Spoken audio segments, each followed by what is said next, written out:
என்ன ஏமாற்றம் இல்லை. ஏன்னா தாத்தா வந்தாரு 3 மணிக்கு வந்து சொன்னாரு, இந்த மாதிரி தம்பி நீங்கள் தான் இதில் புரட்சியாளராக இருக்கீங்க. இவங்க போடுறதுக்கு முன்னாடி மீடியாவுக்கு போகிறதுக்கு முன்னாடி நான் போட்டுட்டேங்க. ஒரு 1.5 மணி நேரம் 2 மணி நேரம் போட்டுட்டேன். அவங்களோட சொன்னதை நம்ம காப்பாற்றோம். எங்கள் வேலையே அதுதான். யார் சொன்னாங்க? யார் சொன்னது? தாத்தா எனக்கு தாத்தா சொன்னார். கனவுல சொன்னாங்க. கனவுல வந்து சொன்னார். இன்னைக்கு சொன்னது புரியலங்க. இன்னைக்கு காலையில் 3 மணிக்கு சொன்னார்.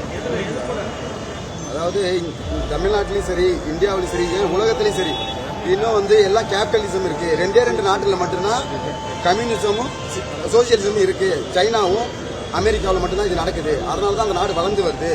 இங்க வந்து எல்லாம் கேபிட்டலிசம் இருக்கு. அதாவது முதலாளித்துவம் ஆட்சி மட்டும்தான் இங்க நடக்குது. அதனால நீங்க தம்பி நீங்க வந்து தான் நீங்க ஆக்சுவலா அகில இந்திய மக்கள் கட்சி நீங்க தான் வந்து அந்த சோசியலிசத்தையும் கம்யூனிசத்தையும் கையில் எடுத்திருக்கீங்க. அதனால நீங்க தான் தகுதியான ஆளு.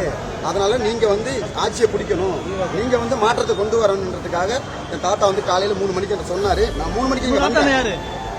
யாரு? நல்ல கண்ணு தாத்தா சொல்றேன். நல்ல கண்ணு தாத்தாவை சொல்றேன். அது மட்டும் இல்லாம என் பாட்டம் ஒருத்தன் இருக்கிறான், சிங்கார வேலை. அவரோட கொள்கையை தான் இவங்க எடுத்து எங்க தாத்தா எடுத்து பின்பற்றினாரு. அதோட விளைவு தான் இன்னைக்கு நாங்க வந்திருக்கோம்.